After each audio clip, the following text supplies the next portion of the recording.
All right, hey guys, this is Robert with Zenfolio. Welcome to Wide Angle Wednesday. Today we're going to be talking about posing and lighting tips for natural light portraits. My name is Ethan Ryder. I've been in the professional photography world for a little over 10 years now. I'm a session photographer mostly. I do maternity sessions, seniors, weddings, families, corporate, and then our main source of income is actually schools. I do a ton of volume schools. I live in Maine. I used to do more weddings before I had kids, but these days I just do one or two a year, and I do mostly brand shoots, family. I also recently started offering film, and that's an amazing, fun thing to play and discover with. Laura Alpizar. So I know that sounds kind of hard to spell, but remember pizza and Google me, I'm there. And I do a lot of weddings and couples and proposals. This is Wide Angle Wednesday. We're going to be asking our panelists some questions. Everybody's going to get 2 minutes to answer. I'm going to start us off with a question that neither one of you guys are prepared for because I like doing this. Great. All right. So you are 16 again and you're on your way to school. What are you wearing and what are you listening to? I'm going to toss this to Ethan first. I have spiked hair. It's probably bleached. I have a too tight shirt on. I'm listening to Blink-182, and I'm driving an 89 Honda Civic hatchback. I had bangs, like curly ones, because my hair is actually, like, when it's short is curlier than it looks, and my hair was like really long down to my waist. I had it in a braid like every day. Most days had on like boot cut or like straight leg Levi's. I had these like Levi's silver tabs that were my favorite, and a lot of LL Bean sweaters because I'm in Maine. And I actually was discovering for the first time a lot of older music then. So I listened to Ella Fitzgerald the most. I'm wearing a uniform, boo, Catholic school. But I am listening to some punk rock, some Green Day, because I'm a rebel in the inside. You're my new best friend. Yes. Okay, we will move on. First question is going to be, what do you look for when you're selecting an outdoor location for a natural light portrait session? So a couple of things. I think first about sort of the location and how it relates to the sun. When I haven't had time to go and visit the location first, because occasionally with COVID or having kids, like I can't go there and shoot first. And it's someplace people were like really wanting to shoot. So I've used Google Earth and figured out the position of the sun at the time of day and where I was going to be, because I'm like, I need to make sure I can do this. And then I think about also like what is available at the location for filtering the light, so, or providing open shades. So just depending on the time of day, like, you know, I'm not averse to doing sort of earlier in the day shoots, even though I love those golden hours. And I just need to know that I have something there that I can filter the light with if I need to. To piggyback on what Amanda was saying, there's a really cool app that I found called Helios, and you can actually on the like the $30 version, you actually can put yourself in the position of where you're going to shoot, and you can see where the sun is going to track. I use that for just about everything. Even Google Maps, like if we do a backyard session, I like to see where the light is falling, you know, behind this fence or that fence, because if it's falling behind the house, then we know with our subject being behind the sun that the house is going to be the back of the house is going to be the best lit area, which might not be the best photo. So Amanda nailed it with finding the best light, and just like she said too, I don't mind shooting in the morning or in the evening. I prefer the morning, actually. I really like morning light, like that 9 a.m. light in the Bay Area is great. And of course, always looking for open shade, anything to do with open shade, under a tree, under, a gazebo, yeah, that's the way to go. Open shade, 100%. Next question, where do you position your subject in relation to the light? And does this change depending on the number of subject or desired effect? So I'm going to throw that to Ethan first. It doesn't really matter the number of subjects. I always have the light to the back of my subjects.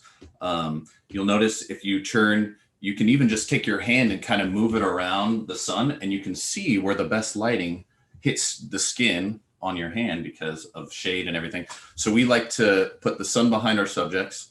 And if we have 10 people, we line them up all right there. The reason I like that is you get this really great little separation light on the back of their shoulder and their hair. Sometimes it tends to give a little highlight pop and stuff like that. But I feel like that's kind of my look, I guess, is, you know, because I tend to shoot in the same times. I have like 10 of my favorite areas that I like to shoot in, and I know exactly where to go. You know, 10 a.m. at this place is going to be my best spot. You know, 12 a.m. or 12 a.m. Definitely not 12 a.m. 12 p.m. at this place is going to be another really good spot. So it's like my number one rule, subject. The sun is always behind the subject. And then whether I need flash or not, I have a reflector, either a small reflector for, 1 to 3 people, or I have a big 5x7 that I flop out and clip to a stand. And that kind of pushes up lights for a lot of the groups, especially, we like to get the little bit of that light underneath them to kind of pop those get those shadows out. So that's what I like to do. Yeah. Doesn't really change with the number of subjects. I would say it's pretty straight across the board. And I mean, similarly to what Ethan was saying, like, I would say a lot of the time I do position my subjects to have the sun behind them, just because I love getting the light filtering through, like probably particularly trees is the most frequent, but like certain tall grasses and stuff. I love like popping through there and being behind them when I'm in a more open space and getting that little ring light.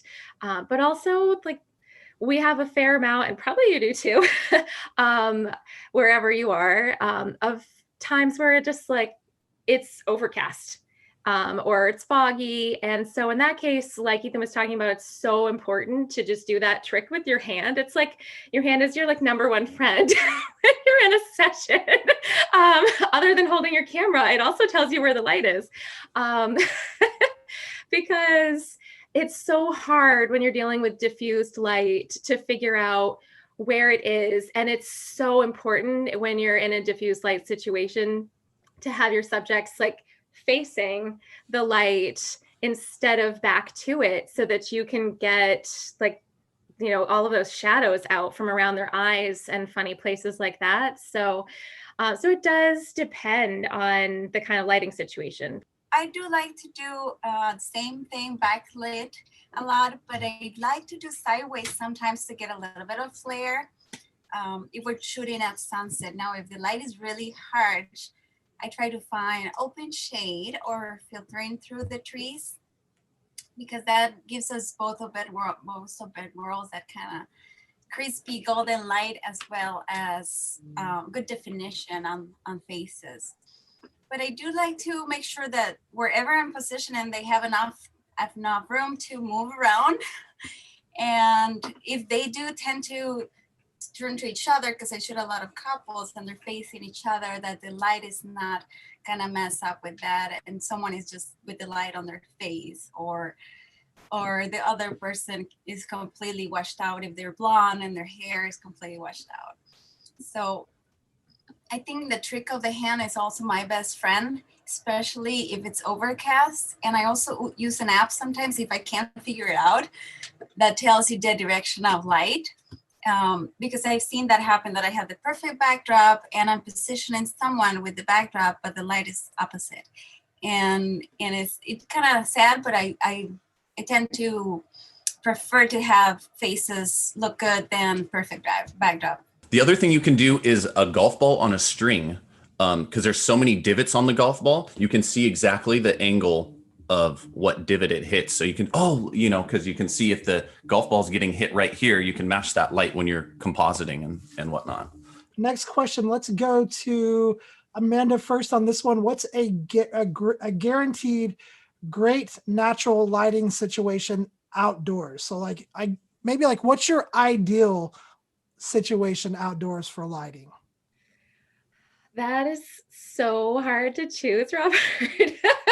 I mean, I personally think that part of like the commitment of shooting in natural light is just being able to adapt. So, I mean, I mentioned earlier that I don't usually reschedule.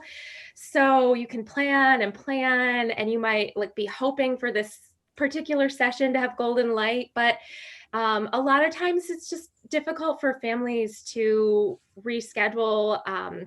And especially during the summertime with just our season being so few months of warm weather, and then fall, and you're just like, those are the prime months, so you can't always reschedule. So I mean, I do love just like really beautiful golden light, or like just after the sun is like, just about to dip, and you have opposite of you that pastel sky, and you can have them facing the sun, and it's not too orangey anymore because it's basically gone. That's so beautiful. But I think that I know some people I've heard reschedule because they really like, they have to have the golden light every time, and that just it just comes down to personal style. So I also I love the challenge. So I think whenever you kind of learning to shoot in natural light almost exclusively, you just kind of push through the unexpected. And you might have wanted that golden glow, but you get there and it's foggy, and you have this beautiful, dreamy, diffuse light that you didn't plan on, but it's still amazing. So just kind of have to be prepared for surprises. Love it. To start maybe 2 hours before sunset, and that there is still some clouds, because I do love that yummy diffuse light, but I like the possibility of the golden hour at the end. Right, so that would be ideal. That is kind of a cloudy day, but you might get some sunshine in there. And I think as well would be the location where I am. So any place with this kind of mix of clouds in sunshine would be a good combination. Again, sunlight behind them, little reflector, probably half hour before the sun goes down. I do like the hard light still in the evening, where you still get that little separation light. I'm a big believer in putting as much depth in a photo as you can, and when you have that foreground, middle ground, subject, background, that sort of thing, that separation light is so key. I would reflector, sun behind them, a half hour before sunset. If you want to get really fancy, you could step like a foot or two under some trees for that little open shade for your consistent light on your face. How do you deal with distortion wide on the sides with the 18 to 24? I don't shoot with those ranges. Me neither. I never with a 24, like for big groups. I try to keep people away from the sides, especially bigger people, because you don't want to be unflattering to anyone. So yes, the sideways and get enough far away to make sure no one is on the sides. Yeah, and exactly. I don't usually, my favorite lens and the one I shoot with almost exclusively is 35. So occasionally I've shot with 24, and exactly, it's about not just moving them back, but you like to fit a large group, or even if you have a single subject, like remembering that you don't want to put anything like right near the edges, unless you want someone to have like a 6 head instead of a 4 head, or Since Amanda threw it out there, what is everybody's favorite lens to shoot with? Literally, I think my family portraits are basically 7200. I'll throw in a maybe a 50 millimeter for like a group of 20 people, but I go back as far as I need to get the shot that I want. I could do a wedding with the 50 if I had to, because it's the perfect range for me. It's always flattering for portraits and enough close details, and as well as getting enough of the elements that are around them as well.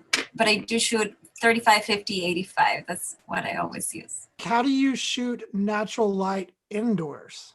Windows, windows, windows. I keep muting myself. Sorry. When I don't do a lot of lifestyle indoor stuff. The few that I have done are like maternity style things, and especially with COVID, not a lot of people are wanting to leave their house, especially with their babies. So, in fact, my brother-in-law, I have a nephew that's a month old, and we were able to go photograph him a couple weeks ago, and I was literally outside the door. I put them in the doorway. They had a little Christmas tree that we moved behind them for a little bokeh effect.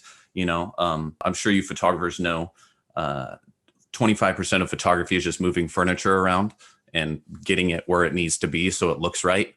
And and always put it back, right? That's the number one rule. That's a commandment. You always got to put it back. But I would say windows, windows, windows. North facing windows are the best because you're never going to get that direct light. You're always going to get kind of that diffused light, especially when it's not winter and the sun is really low on the horizon. I do a fair amount of outdoor, but in a normal non-COVID year, I also shoot a lot of inside lifestyle type shoots in home. I love that type of feel and kind of just fitting people's environment into the photos. So I'll shoot inside a fair amount, and sometimes the rooms that make the most sense to shoot in, aren't always the rooms with the best window. So sometimes you have to get in there and definitely move a lot of stuff around or like move it to the other half of the room, to the rooms that do have the good light. And they're like, and I'm like, no, it's fine. We'll just I promise it won't be in the pictures. But I mean, definitely, like Ethan was saying, windows are huge. Now if it's not something people are comfortable with, being inside houses, I have shot a few things earlier on, and still occasionally with people where I'll keep a mask on.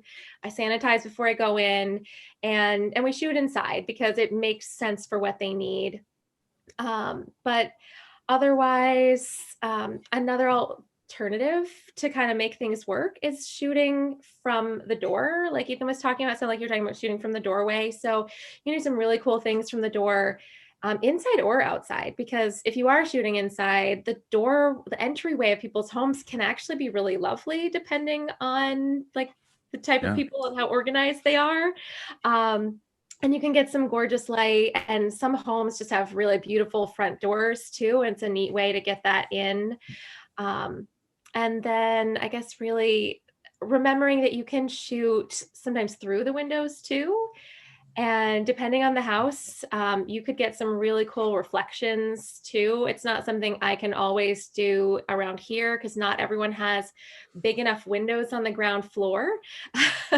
but you can do some really cool things through windows. Like big windows, and I cannot lie. So I love windows. Like they say, you can't plan. I do a lot of lifestyle at home sessions. You can't plan on this, so you always kind of want to know ahead of time. I ask them for phone photos from their house, so I know where I'm gonna shoot it. I get there, turn off all lights, because you sometimes get those like tungsten hints on the hair or on the top of the face, especially for weddings. I go in and turn off the lights, and makeup artists don't like me. But I have to. And I try to find too, like the brighter rooms. Sometimes there's not a direct window like in the room, but if you can find that is indirect light in the brightest walls that they have, even around fridges or like big appliances that are bright. So we'll sit down wherever the light is better and move things around. I don't put things back. I'm kind of sorry. Around. And clone tool is my best friend because I always forget like a Kleenex box or something like that. But yes, I think natural light is the most the most beautiful for people. So the good thing about shooting indoors is I do every hour in the day. I can do afternoon. We just find what what works for the family or the couple, which is what I do the most. How do you guys adjust the color temperatures of your photos post side? On Lightroom, which is in older versions called split toning. And I think right now they're calling it color grading, where you can play with the highlights and the shadows and bring on some warmth that way, especially if it's overcast or if everyone's wearing blue and you want to add some warmth. So you want to just find your perfect amount of warmth that you want to add, just a little bit of orange or red, and then it looks like they had a warmer day. I definitely use the split toning color grading too.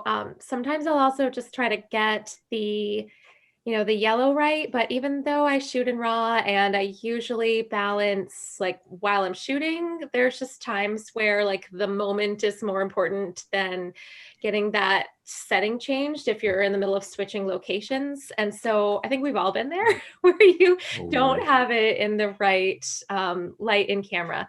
So I'll just play with the adjustments in the top, but then I'll also just go down to where you have all of your colors in Lightroom, and I'll subtract a little yellow or make the yellow a little more orange, or add you play with I play with probably the orange and the yellow the most, and sometimes the green, and I just kind of adjust those a little bit to nudge them the direction that I want for the color. And then I mess with the saturation if I need to. Yeah, before all the color grading, because I think color grading came out in Lightroom like this year, didn't it? I think that's such a great tool. I love that tool to death. But I don't have a lot of experience with it. I would literally just go into my, my white balance scale and try to get maybe a little bit more yellow in there, a little bit more orange, but obviously watching skin tones, play with vibrancy a little bit. That's like the quick and simple way. But then I also, if I can do a plug here, this loop deck that I use to edit is amazing because it has individual color wheels that you can mess with. So when you're editing in Lightroom, these are all preset to not have to click and drag things. My editing has been cut down by like almost half. It's insane.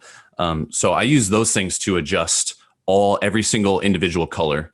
And then copy that into the next photo. And, because session photography, we're usually shooting in the same spot for, 20, 30, 40 photos. So using Lightroom, you can copy those over, and yeah. So when shooting natural light, how do you handle white balance? So we're kind of already on that, but before, getting ready for the shoot, how do you do white balance? Do you guys using like gray cards, or what is the circle cap that you put on the end now? I forget what that one's called. Somebody might know what it is. I have one of those somewhere. Expo disc. Expo disc. There we go. Yeah. So how are you guys doing white balance? Let's go to Amanda with that one first.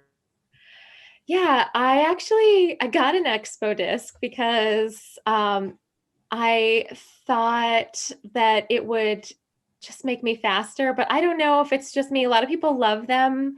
I just couldn't get the hang of doing it fast enough for family sessions. So I've used the Expo disc when I'm shooting things that are more like editorial or for like personal brand shoots, because you're working with one person, they have a lot more patience.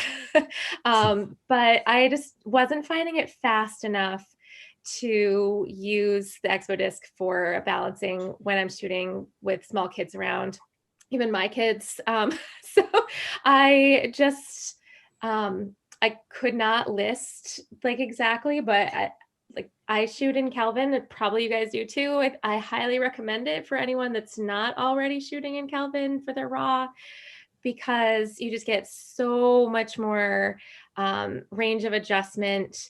And so I just, in my head have a range of like, okay, and I'll do like a test shot and it'll be, close, and I may nudge it a little bit, or it'll be really far from my last one because I didn't look at it before I did the test shot. And I like roll it way, way the other direction if it's blue or yellow. And just, so I start with that, like, getting in the right range. This type of session work I do, like, I'm not always in the same location. So sometimes I am having to adjust it a few times a session, but like I mentioned earlier, like You know, if it's between getting the shot perfect in camera or like not getting the moment of something cool that's happening, then I just roll with it and know that I can fix it later, like 99.9% of the time, because it's raw and it's in Kelvin, so it's all good. The list right here, because I do auto white balance for everything. I just don't have the patience for that. What I shoot the most is weddings, and it changes from inside to outside to tungsten sometimes, and I just can't sit. I have an expo disc. It's in my things I will someday learn to use, but I think it goes with my flow as well. So I'm more focused on moments and more focused on composition, as well as not interrupting anyone. So I do auto white balance. If I were in a studio shooting a newborn or something like that, I think I would have a different approach. But it's what works for me. So I'm kind of in the middle between the ladies. I like have my preset. I use preset white balances, so like sunny, shade, stuff like that.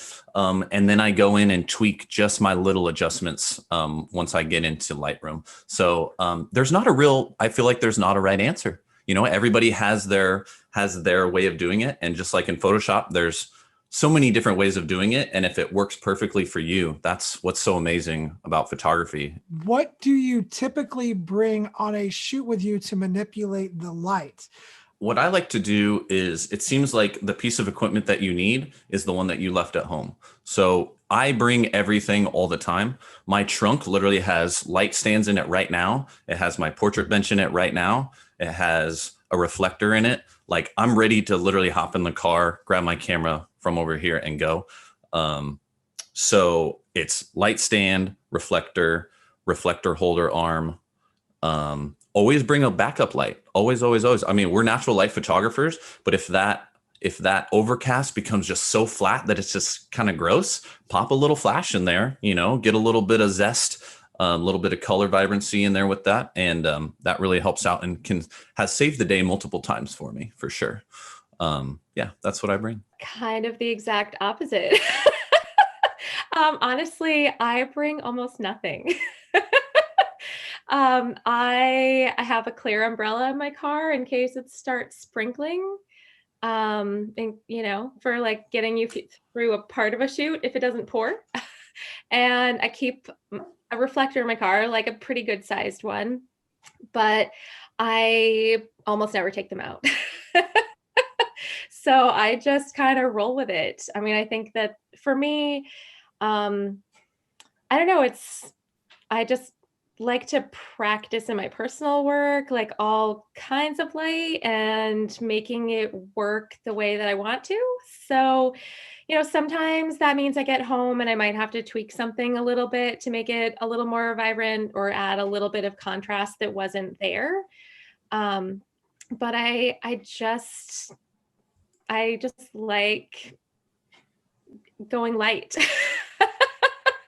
I have an extra camera body with me because you can't mess around with not having a spare camera. But otherwise, that's it. For weddings, I could never leave without a flash. I feel like that would be a risk. And especially because sometimes you don't know what the light is gonna be like or where you're gonna end up in.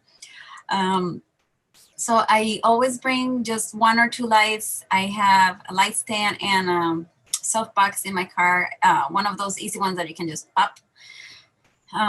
Most of the time, I would say 75% of the time, I only use one flash for the reception and the night. But for example, this year that we had no receptions, I had my flash in case, but I never used it. Bye guys, thank you everybody. Hi guys, thank you. Have a great day. Guys.